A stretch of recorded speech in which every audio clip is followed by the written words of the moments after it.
Devil Hunter presenting the विचर और episode 2 में आपका स्वागत है। आज हम एक नए कैरेक्टर से रूबरू होने वाले हैं जिसका नाम है येनिफर। ये दरअसल पैदाइशी कुबड़ेपन से जूझ रही होती है, कोई भी इसके पास नहीं जाना चाहता। वहीं पर हम देखते हैं कि पास एक कबूतर का जोड़ा आपस में टाइम स्पेंड कर रहा होता है और सामने वाला लड़का उसे एक गुलाब का फूल दे रहा होता है, मगर गलती से वो फूल नीचे गिर जाता है। फूल को उठाने के लिए जब वो लड़की जाती है तब उसकी मुलाकात येनिफर से होती है और कहती है, तुझे कौन पसंद करेगा, तुझे कोई सुअर का बाल तक नहीं देगा, ला फूल इधर दे। और ये दोनों मिलकर उसके साथ जोर जबरदस्ती करने लगे, उसे मारने पीटने लगे। तभी अचानक से येनिफर अपने जादू की वजह से टेलीपोर्ट हो जाती है। यहाँ मैं आपको एक बात बता दूं कि विचर के यूनिवर्स में दो प्रकार के जादूगर होते हैं, एक होते हैं सोर्स और एक इमेज। सोर्स जिनके पास जादू खुद ब खुद होता है, इमेज ये स्कूल में जाकर जादू सीखते हैं और येनिफर टेलीपोर्ट होकर पहुंच जाती है एरिटोजा में, जहां पर उसकी मुलाकात स्ट्रेट से होती है।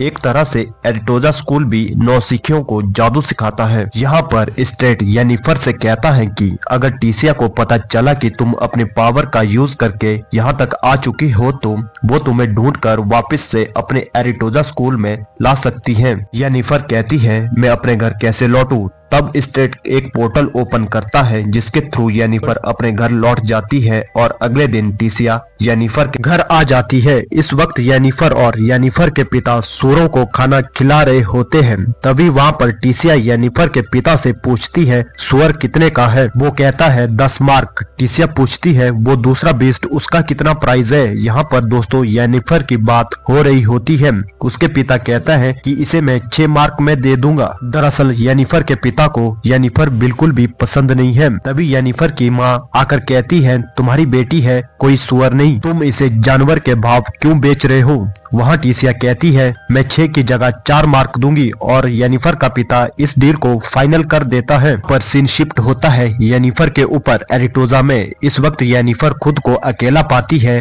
उसे इस बात का बुरा लग रहा होता है कि परिवार में इसकी कोई इज्जत नहीं है, उसके बाप ने सिर्फ 4 मार्क में बेच दिया। वो काफी ज्यादा हताश हो जाती है, इस वजह से सुसाइड अटेम्प्ट भी करती है, मगर ऐसा करने से पहले टीसिया वहां पर आकर उसे बचा लेती है, जिसके बाद उसे नए कपड़े दिए जाते हैं और येनिफर की मुलाकात नए लोगों से करवाई जाती है। यहाँ पर ऐसे कई और महिलाएं जादू सीखने के लिए आई होती है और अब इनका पहला टास्क होता है कि मैजिक को यूज करके पत्थर को हवा में उड़ाने का। इनके टेबल पर एक पत्थर होता है और साथ ही फूल होता है। यहाँ पर टीसिया उन्हें जेलब एल मंत्र का यूज करके पत्थर को हवा में उठाने के बारे में कहती है। इसमें एक लड़की कामयाब हो जाती है, मगर गलती से उसका लेफ्ट हैंड बुरे तरीके से जल जाता है। ये देखकर बाकी की जादूगरनियां हैरान हो जाती है। तब टीसिया कहती है, जादू हर कोई यूं नहीं कर सकता, मैजिक को करने के लिए कुछ रूल होते हैं, यानी कि कुछ पाने के लिए कुछ खोना पड़ता है। अगर तुम्हें पत्थर को हवा में उड़ाना है जादू यूज करके, उसके लिए किसी चीज की कुर्बानी देनी पड़ेगी, क्यों ना वो ये फूल हो।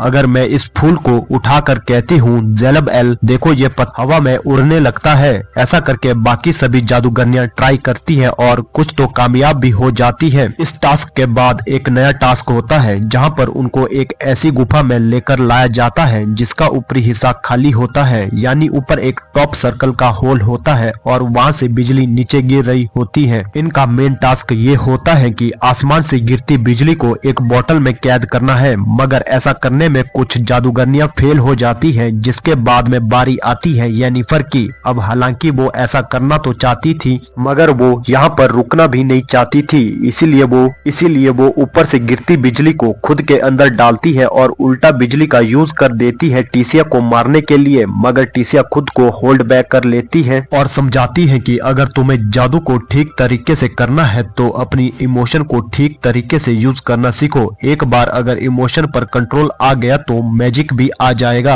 और अब येनिफर पहुंच जाती है स्ट्रेट के पास, जहां इन दोनों के बीच बातचीत होती है। येनिफर स्ट्रेट को कहती है कि मैं किसी भी टास्क में कामयाब नहीं हो पा रही हूं। तब स्ट्रेट उसे इमोशन की बारीकियों के बारे में बताता है और देखा जाए तो इस बातचीत से इन दोनों के बीच नजदीकियां बढ़ जाती हैं, जहां पर अब स्ट्रेट उसे द पावर ऑफ गर्ल में लेकर जाता है है और एल्फ की एक कहानी सुनाता है और बताता है कि आज से कई साल पहले दो दुनियाओं का संयोजन हुआ, जिसमें से एक दुनिया थी हमारी पृथ्वी और दूसरी थी ब्लैक दुनिया, जिसे टकराकर धरती पर एक दरार पैदा हुई। उस दरार में से कई सारे दैत्य और बड़े बड़े जाइंट निकले। उन्हें हराने के लिए सबसे पहले एल्फ आगे आए। उनके पास जादू शक्तियां थी, लेकिन एल्फ तादाद में कम होने की वजह से इंसानों को जादू सिखाया और इंसान तो हरामखोर है। उन्होंने जादू सीखकर एल्फ को ही अपने रास्ते से हटाने के बारे में सोचा और खुद ब खुद शक्तिमान बनने के बारे में सोचा। इसके बाद स्ट्रेड उसे अपना मैजिकल पोर्टल खोलने वाला जादू सिखाता है, जिसे एक ही बार में येनिफर क्रिएट कर देती है। और ये देखते ही स्ट्रेड काफी ज्यादा हैरान हो जाता है और कहता है कि तुमने इसे आखिर एक ही बार में पोर्टल कैसे बना लिया, ये तो इम्पॉसिबल है, ऐसा फर्स्ट टाइम कोई भी नहीं कर सकता। तो यहाँ पर येनिफर अपनी सच्चाई बताती है और कहती है, मैं आदि इंसान और आदि एल्फ हूँ। मेरी ब्लड लाइन के अंदर कुछ एल्फ ने इंसानों के साथ में संबंध किया,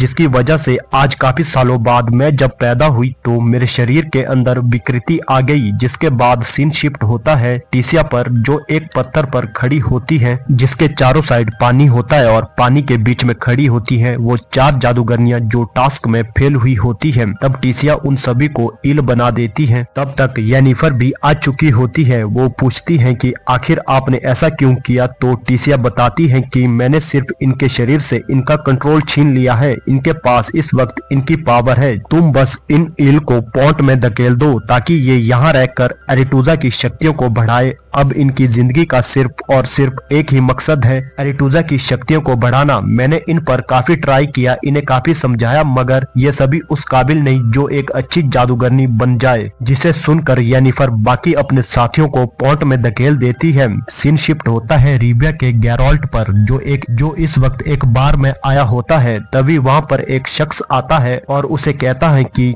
एक आदमी उसे कहता है कि क्यों ना तुम मेरे लिए काम करो। मेरा एक खेत है, उसमें कई सारे दानव आए दिन मेरे फसलों को नुकसान पहुंचाते रहते हैं। मैं तुम्हें 100 मार्क दूंगा। गैरोल्ट कहता है कि इस काम के बदले में तुमसे 150 मार्क लूंगा। और फाइनली ये डील कंप्लीट हो जाती है। मगर तभी उसी वक्त एक और कैरेक्टर से मुलाकात होती है, जो कि वहाँ पर गिटार बजा रहा होता है। इसका नाम है जेक्रिस। जब गैरोल्ट अपने घोड़े रोज के साथ उस दानव को मारने के लिए आगे जा रहा होता है, तो वो भी अपना गिटार गैरोल्ट के साथ लेकर कहता है कि मैं तो तुम्हारी कहानियां आम इंसानों तक पहुंचाना चाहता हूं और तुम्हारी दिलेरी के किस्से उन सभी को अपने गाने के थ्रू बताना चाहता हूं। अब यहाँ दरअसल क्रिस के पास कोई काम नहीं होता और यही रीजन होता है कि वो गैरोल्ट के साथ ही जाने लगता है, जहाँ पर अब दोनों उसी खेत तक आ जाते हैं जहाँ पर वो दानव उन्हें मिलता है। गैरोल्ट हालांकि उसे हराने में कामयाब हो जाता है, मगर तब उसके सिर पर पीछे से कोई वार कर देता है और जब उसकी आंख खुलती है तो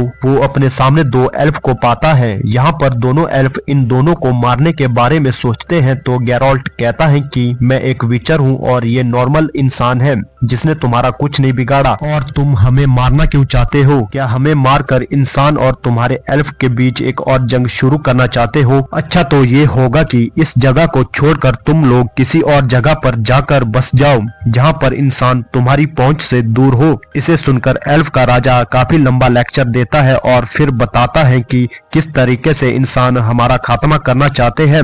हमने जादू सिखाया और हमारे ऊपर उल्टफेर किया। तभी विचर उसे शांत करते हुए समझाता है कि उस टाइम में कुछ लोग इस शक्ति को पाना चाहते थे, हालांकि कुछ गलत थे तो बाकी सही भी थे। दरअसल इंसान को सोचने का तुम्हारा नजरिया चेंज करना पड़ेगा। और फाइनली हेल्प इन दोनों को छोड़ देते हैं, जिसके बाद गैरोल्ट अपने 150 मार्क उन्हें दे देता है। जिसके बाद में सीन शिफ्ट होता है इस कहानी के तीसरे लीड कैरेक्टर यानी कि सिरी पर, जो इस वक्त जंगल में होती है और जंगल में बर्फ गिर रही होती है। वो काफी दिन से भूखी होती है और तभी उसकी मुलाकात एक एल्फ लड़के से होती है, जो कि उसे जंगली फूल पौधे खाने से रोकता है और साथ ही खाने में एक चूहा भी खिलाता है। अगले सीन में हमें दिखाया जाता है जो कि स्ट्रैगोबर टीसिया से मुलाकात करता है। इसका मतलब ये था कि स्ट्रैगोबर ने ही टीसिया को येनिफर के ऊपर नजर रखने के लिए कहा था। और इसी सस्पेंस के साथ ये शानदार एपिसोड यहीं पर खत्म हो जाता है। उम्मीद करता हूँ कि वीडियो आपको अच्छी लगी होगी, तो चैनल को सब्सक्राइब और वीडियो को ज्यादा से ज्यादा शेयर कीजिए। थैंक